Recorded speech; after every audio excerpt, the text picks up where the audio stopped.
Cutex എന്ന് പറഞ്ഞാൽ nail polish ആണ് എന്നാണ് നമ്മളുടെ എല്ലാവരുടെയും വിശ്വാസം അല്ലേ.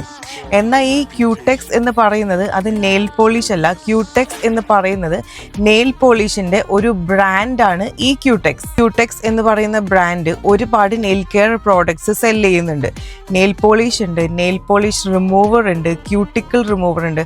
അങ്ങനെ ഒരുപാട് നെയിൽ കെയർ പ്രോഡക്ട്സിൻ്റെ ഒരു ബ്രാൻഡ് മാത്രമാണ് ഈ ക്യൂടെക്സ് എന്ന് പറയുന്നത്. ഫിലിപ്പിനോ ഭാഷയിലാണ് ഈ ക്യൂടെക്സ് എന്ന് പറയുന്നതിൻ്റെ മീനിങ് നെയിൽ പോളിഷ് എന്നുള്ളത്. പക്ഷേ ഇംഗ്ലീഷിലോ മലയാളത്തിലോ ഒന്നും ഈ ക്യൂടെക്സ് എന്ന് പറയുന്നതിൻ്റെ മീനിങ് നെയിൽ പോളിഷ് അല്ല. 1911 ഈ ക്യൂടെക്സ് എന്ന് പറയുന്ന ബ്രാൻഡ് ആദ്യമായിട്ട് നെയിൽ പോളിഷ് ഇറക്കുന്നത്. അങ്ങനെയാണ് നമ്മളുടെയൊക്കെ മനസ്സിൽ ഈ ക്യൂടെക്സ് എന്ന് പറഞ്ഞാൽ അത് നെയിൽ പോളിഷ് ആണ് എന്നുള്ളൊരു ധാരണ വന്നത്. ഇപ്പം നമ്മൾക്ക് മാർക്കറ്റിൽ ഈ ക്യൂടെക്സ് എന്ന് പറയുന്ന ബ്രാൻഡ് അധികം കാണാൻ പറ്റാറില്ല. അതിൻ്റെ കാരണം റെവ്ലോൺ എന്ന് പറയുന്ന കോസ്മെറ്റിക് ബ്രാൻഡ് ഈ ക്യൂടെക്സ് ബ്രാൻഡിനെ ഏറ്റെടുത്തേക്കുന്നതിൻ്റെ പേരിലാണ്. അപ്പം അതുകൊണ്ട് ഇനി ക്യൂടെക്സ് എന്ന് പറയുമ്പോൾ ഒന്ന് ആലോചിച്ചിട്ട് വേണം പറയാൻ.